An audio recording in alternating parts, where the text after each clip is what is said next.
Hi, welcome to the Smarter Business Podcast. This episode features CJ Maurer, the founder of The Gist. They're an inbound marketing agency that designs and executes strategies that create sustainable growth for their clients. We talk about CJ's career journey and why it's important to outsource certain aspects of your business. If you like what you hear, please subscribe to wherever you're taking in this podcast and leave a comment. We're always looking for feedback, and it can help people find this show. On this episode of the Smarter Business Podcast, we have CJ Maurer. CJ, welcome. Thanks, Neil. Yeah, CJ is starting up a new company called The Gist, and now I'm going to give CJ a moment to kind of walk through what your services are. Well, first of all, thank you for having me here. I don't know how long it took me trying to poke you to get me on this podcast. It's a very, very popular well, I just love the idea of making content and doing podcasts. So I want to be part of it, right? It's something I'm looking into myself as well. But no, seriously, thanks. This is cool. I love what you're doing. The Gist is an inbound marketing agency, simply put. So a lot of people know inbound marketing as a process for generating leads and then nurturing those leads. And certainly we help businesses do that. But really my view of inbound is a process of enabling marketers and business owners to really look at the entire business lifecycle through marketing, sales, and customer service, identify opportunities to reduce friction, provide an amazing customer experience, and build loyal relationships that really help unlock sustainable growth. And if that sounds vague, I can kind of understand, but it's really about applying the same principles that you use to make it easier for people to engage with you at the top of the funnel through lead generation and follow-up and things like that, and applying that through sales and customer service as well. That's really what inbound marketing is as a mechanism to unlock growth. Excellent. So in terms of maybe products or services, if you were to go and tell somebody, this is what we do, you would say inbound services consulting, or do you have specific kind of areas that you get into? Yeah, we're a strategy house with agency production capabilities. So originally I come from the agency world. I spent about 6 years working at two different smaller advertising. One was an advertising agency, one was a branding and identity firm. And so I have a lot of experience on the strategy side and managing projects. I then made a move over to Complete Payroll. So I was the director of marketing there for about 4 years. So moving to the client side, where I was really able to kind of roll my sleeves up and lead a lot of execution in those instances. When you're on the client side and you don't always have a budget to hire a full service agency, at some point things are left to be done, and then there's no one left to do it but yourself. So that was actually really rewarding, writing blog posts, doing scheduling social media posts and things like that, email campaigns, automated workflows, everything like that. So I've kind of taken all that experience and built an agency that is designed to first lead with strategy, because I think at the heart of it all, in this day and age, there's no shortage of access to tools to do things, right? And there's no shortage of access to people who can execute anything from social media posts to web design, landing pages, video, right? Not to say that they're all commoditized, but just this new economy that we're living in, the barriers to entry are lower, right? Sure. So what people are often lacking is not access to the capabilities or the means of production, right? But it's the how do you piece this all together and design something that works, that accomplishes our goals, whether that be bringing in more leads at the top of the funnel, whether that be converting on more of the leads that we generate, or whether that be marketing our products and services to our current customer base or sphere of influence. I have different clients. Most people, I think, assume that because The Gist is an inbound marketing agency, that we live and breathe with the top of the funnel lead generation.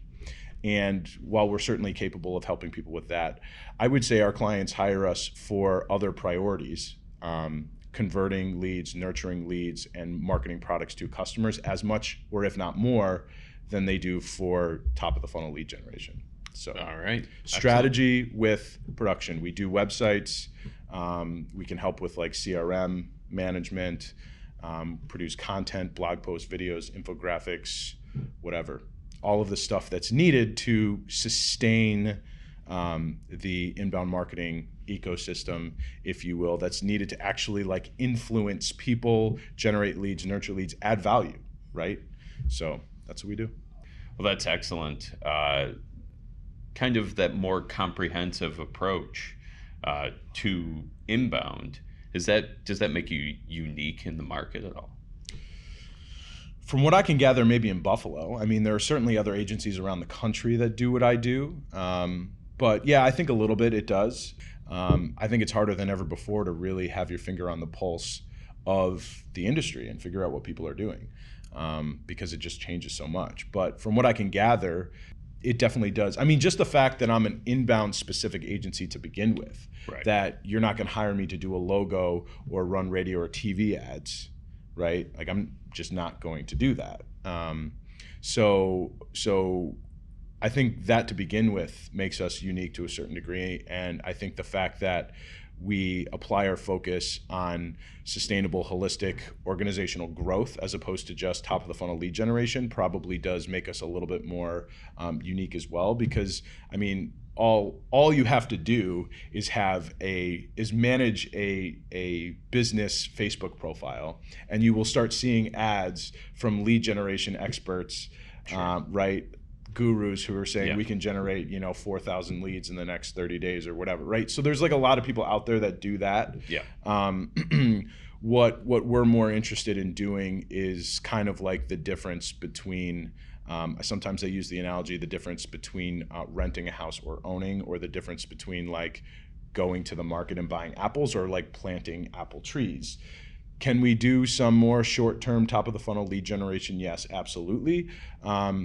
But I have a feeling that when there's a lot of people out there doing that, right, those leads are either harder to come by or the value of those leads are less valuable. Usually when you generate more leads, the average lead is less qualified and less actual value, less, actually valuable. Yeah. So you want to focus on is, if then the question becomes, is what matters how many leads? And I would say most business owners would, if they were to really take a look at it, the amount of leads does not matter, right? No. The growth of client units and revenue and the retention of that revenue and the satisfaction, right, of their clients, the loyalty, all of that matters. And oftentimes we've confused the number of new lead generations at the top of the funnel with value. And it, in many cases, is an indicator of value, but it is not. It does not tell the whole story of value and what people are really looking for. Right.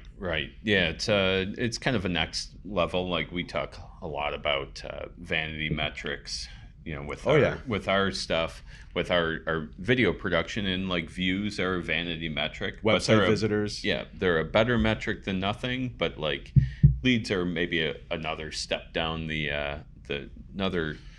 another step along. But yeah, obviously, true ROI is where it's at, right? I mean, you can find it. I mean, I trade a lot on growth in website visits. Right. That's a important metric in my business, and I'm proud to show it. But at the end of the day, if you were to just look at website visits by itself under a microscope, it does nothing other than make people like me or my clients feel good. Yeah. Right. And it does, right? You like to see that graph. Right. So when I first got started into this several years ago, my analysis didn't really go deeper than that. But then when you look at that and maybe you see, a lot of times what you'll see is you'll see website visitors increase, and then you'll also see new leads and then maybe new customers increase as well, but not proportionate to the increase of the website. So something like that could tell you, and this is another example of something we do beyond just trying to drive more traffic to the website, right? Is that your website either is not attracting enough of the right people, or it doesn't do a good enough job making it easy for the people who come to your site to get the information they need, right? It doesn't engage them, or doesn't give them a reason to respond, fill out a form or respond to a chat bot or something like that. So what people use CRO, conversion rate optimization, not just looking at the people who come to your site, but then like how good are you at getting them to take the next step? Because that's really what you use your website for. Yeah. So yeah. How do you use video for the gist? And do you have any plans of how you might be able to use it, kind of move that further in the future? In my experience of designing websites and designing landing pages for lead generation, and just for like the whole inbound model, right? Getting people to engage. When you put video on a website, it does a lot of things. So from an SEO standpoint, right, video is there, right, indexed by Google. But people also stay on the page longer, right? So, average session length, things like that increases. When you shoot video too, oftentimes you can pull the transcript and put it on the page. There's a lot of things that just having video as a content asset can do on your website and in marketing in general to increase SEO, make sure more people find you when they search for you on Google. So there's that, right? Yeah. But what I also found, and what initially compelled me to use video, is that if you ever ask somebody to take an action on your website, click a button, fill out a form, do whatever, when you have a video of somebody just introducing themselves, humanizing the business just a little bit, people seem to engage with it better, and it absolutely increases conversion rates. How much always varies, but every time I've used video, I've seen conversion rates increase by some order of magnitude. So I put video, I use video almost religiously. Sometimes my clients might even tire from me talking about it because I'm encouraging them to put it on their websites. I even use it in pages that aren't your traditional like landing pages, conversion pages, just because I know that it provides a better experience. And if somebody is going to be coming to my site and checking me out, whether it's their first time or somebody referred them and they want to do a little due diligence, I know that the best way for me to share what I believe is important about marketing, about inbound marketing, about growth, is to just like talk. Yeah. Right. I'm the type of person who, if a text conversation is going back and forth, I might stop, just pick up the phone and call, because it's easier. Right. It's just a better form of communication. The closer to like people to people you can get for communication, I think is best. So, I believe it provides a better experience. It also increases conversions and also helps with SEO. So video is a huge part of my marketing strategy. So we try to tie these podcast episodes into some of the content that we already have out there. So we've got a blog post about how to sell video to a doubtful client, right? Now you kind of touched on that a little, but you've done a fair amount of convincing people that video is needed. So what's your strategy when it's like, they need it, they're not sure? You just roll through the SEO and those benefits, or do you take another approach? So recently I had a client and we just launched a new website for them. And there were a couple of pages that were, they were important pages on the site. One was for a careers page, one was for a contact us page, other one was like, services overview, things like that, right? Mm-hmm. And these were pages where, one, were either conveying a lot of information, two, they were really important that those pages establish a point of difference, right, for them, that they differentiate the business from the competitor, or they were a conversion page where we were asking the visitor to take some type of action. And with this particular client, the president of the company happens to be very articulate, very well spoken, very passionate. So I said, hey, these pages I think will perform really better. There was like 4 or 5. I think these pages will perform significantly better if we just embed a video on them of you just welcoming them and telling them about your business, contextualized to each page. And they came out great. And They really like it, and we're seeing some improved engagement on the pages already, and they've only been live for just a handful of weeks. Well, that dwell time comes immediately, right? Throw Right. it up there, and you start to see an increase pretty quickly. Yeah, and they want to do more. So I think there's a couple of ways to answer that. One is I'm not really interested in making. If somebody really is doubtful to the point of being a true skeptic, then I'm not sure I want to be the one that tries to fight that uphill battle. Like if it's just not your thing, right? Then that's just not, a hill that I want to die on. Sure. However, if I believe in something, and video is a perfect example, but really this applies to anything, right? If I believe in something strong enough that I think it would help them, that I think it would help achieve the outcome that they hired me to help them achieve, right, then I'm going to, one, say, okay, this is what I think you should do, and these are the cases why. And in the case of video, usually I kind of share the same perspective that I just explained to you. Yeah. Usually, again, SEO benefits, right, engagement benefits, those are the big ones, right? Or I should say SEO, conversion, and then overall like brand endearment, right? Yeah. And so usually the idea comes from one of those benefits, like, hey, let's just make these pages feel more like us. Let's humanize the business a little bit. And oh, by the way, like we'll probably see a greater conversion rate on the form submissions, and also, it's going to improve our SEO. So just helping them see the entire picture, is usually how I go about that. So actually, we're going to move on to the kind of one question that we ask everybody to answer on this podcast, which is, what is one thing that you've done to make your business, or maybe if you want to reference time, when you were in-house, a client's business smarter? One thing that I think can be and has been applied to both my business, my employer when I was on the client side, as well as my current clients, is to outsource non-essential activities. Great. Yeah. That came and can come in a variety of forms. When I was at Complete Payroll, I started off writing all of the blog posts myself.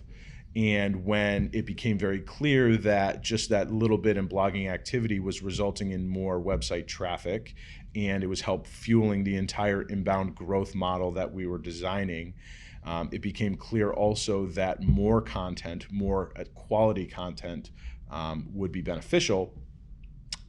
We added more.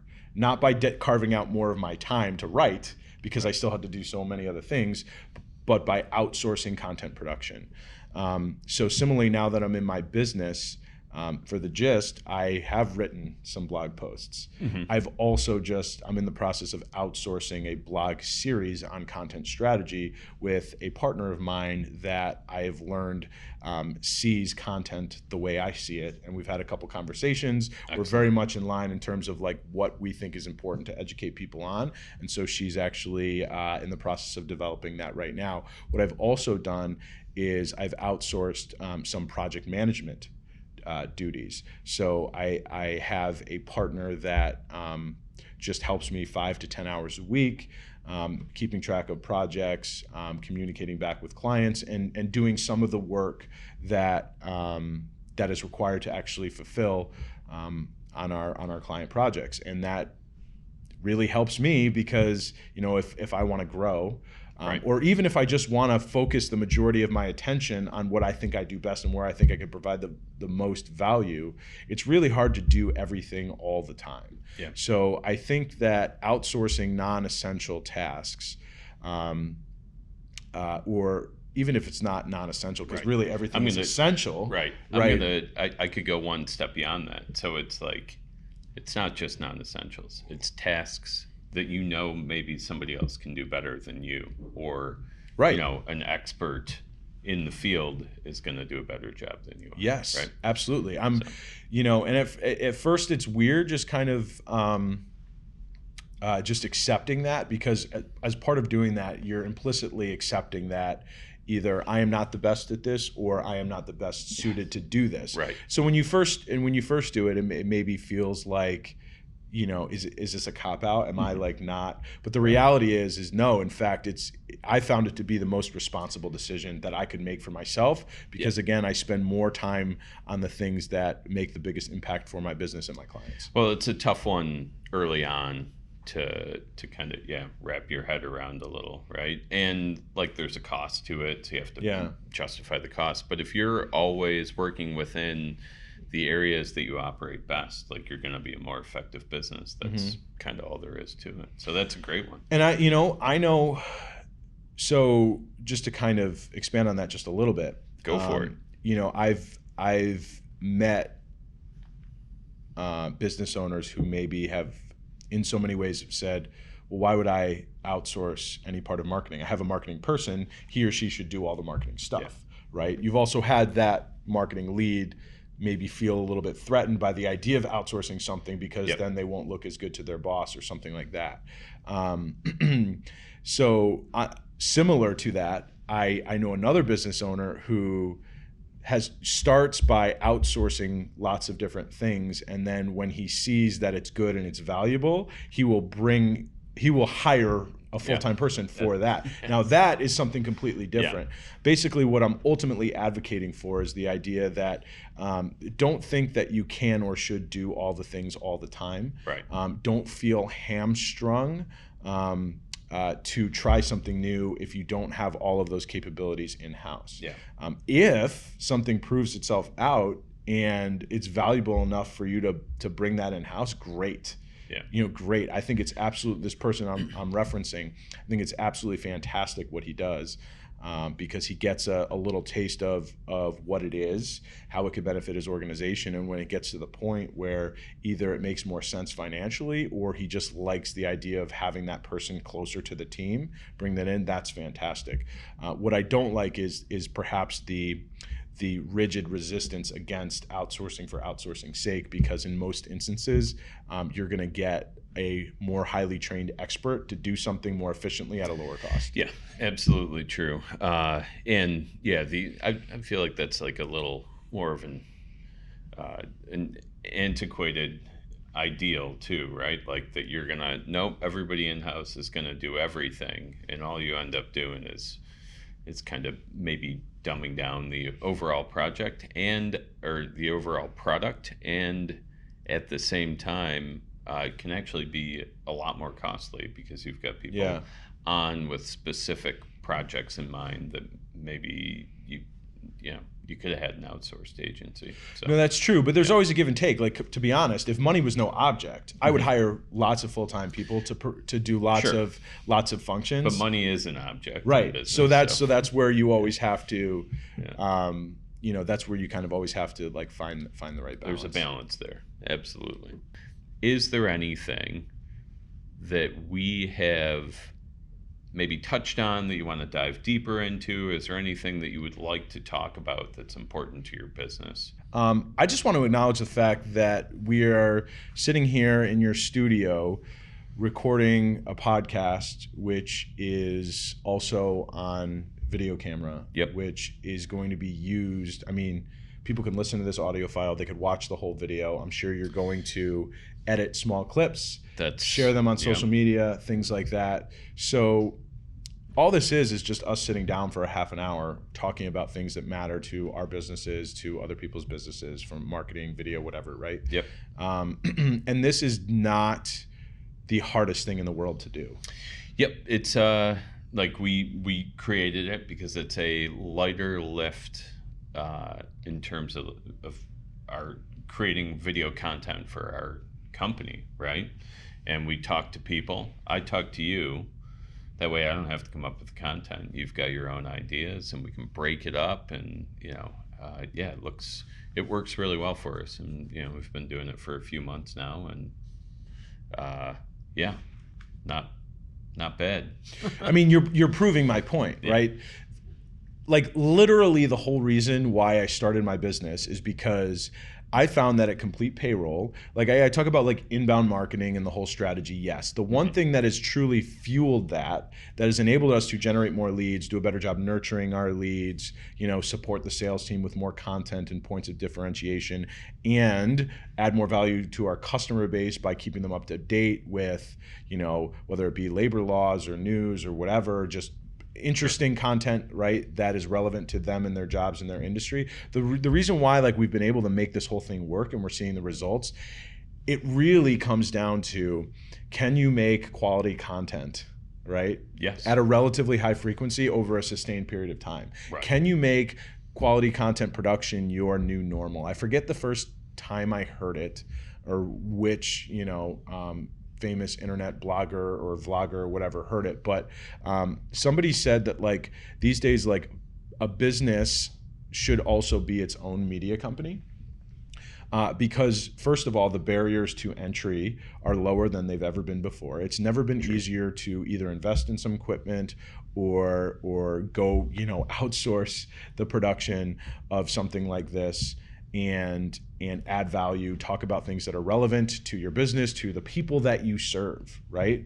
And I think it is just a tremendous opportunity. Like this is presumably a effective tool to market your business, to market VidWheel. Yep. We've barely talked about VidWheel. Right. We slightly mentioned the fact that I've hired you to produce video for myself and my clients, right? And that, great. Okay, so we work together, but and we know each other because of that. But aside from that, like this is a really good way to promote your business. And we didn't. That was the first time we mentioned the word VidWheel. You haven't talked about. You haven't pitched anything. It's not a commercial, right? All you're doing is just like talking about things that matter to people who might need video at some point, who might need marketing help, and whether you do that through blogging, through social media, through video, through audio files, podcasts, right? Email, infographics, literally whatever your preferred content format or formats are, it doesn't matter. But there is a tremendous opportunity for those who care enough about the people they serve to make stuff that matters. And it is truly the self-fulfilling prophecy where if you don't do it and if you're not chasing the lead in every opportunity and you're not saying, okay, we just launched a new episode or we just published a series of 8 blog posts, what did this get us? Right. If you can resist the temptation to just look at short-term reward and just commit to positioning, to serving your people, what it will do is teach people to think of you as a leader, right? A thought leader, or just like somebody who is there to inform you or keep you engaged or kind of build a community. Right. The payoffs are incredible and they will happen. But it only happens, like again, the self-fulfilling prophecy, it only happens if you first exist to serve people. And that's really what this is designed to do. Somebody, hopefully somebody who's watching this has a couple of ideas. Yes. Or maybe has more confidence to start something. Yeah, and that's the whole idea behind it, right? I have a lot of great conversations off air about these very things. So it was just a way to kind of like formalize a little, talk to people who know what they're talking about or have something to offer in like this kind of space, and not just to me, though I learned something every time I do one of these, or get kind of reinforced on a specific idea. But for anybody who's watching, like I feel there's a real learning opportunity there. So you said it. I mean, how many of us who are either in business or sales or marketing have had more conversations than they can remember, either over lunch, over coffee, at some type of networking mixer, or some type of like industry specific meetup, right? Where they're exchanging ideas and value. Yeah. Right? You're doing it all the time. Yep. If not on purpose, by accident, right? Sure, yes. And so like to take the additional step to document it, to package it and repurpose it and share it is not a significant leap as many would have it believe. Right. And as we've already discussed, it has tremendous benefits in, again, SEO, more people finding you online, conversion, more people filling out forms or taking action when they encounter your content. And then again, 3, what I talk about is just like people say like want to run a branding campaign, right? They just want to make people feel a certain way about their business, that Right. it accomplishes that too. It hits on all of them. Yeah. So I'm just a big believer in that, and I want people to hire my agency to help them. But more than that, like if I could represent anything, it's just to like generally push people in that direction to try to take a leap, to produce something, even if they feel vulnerable. Because it's probably better, than they may give it credit for, right? Right. Yeah. And that it's, we were joking before we came on that I was nervous. I wasn't really nervous, but But you were done joking. a number of these. Yeah. But the first time I did one of these, I was a little bit nervous. Of course. Right? I wasn't nervous until you were messing with me and told me you were nervous, and That's then I was why like, I did it. should I be nervous? Maybe I should. Yeah. No, I have a lot of, a lot. Relative to the average person, maybe I have some experience being on camera, recording podcasts, and then giving like live presentations. Sure. And I am, especially for like live, if I'm ever like speaking in front of a group, I am nervous every single time I do it. Yeah. I think great content, great kind of ideas that that we're able to share with the audience. And I think that'll do it for today. Thanks, Neil. Thank you, Appreciate CJ. it. Yeah. Peace. Okay, that wraps it up. Be sure to visit the Gist's website to check out the business and some of the services they offer. Thanks for checking out the Smarter Business Podcast. Subscribe and comment on this episode to help us grow our audience.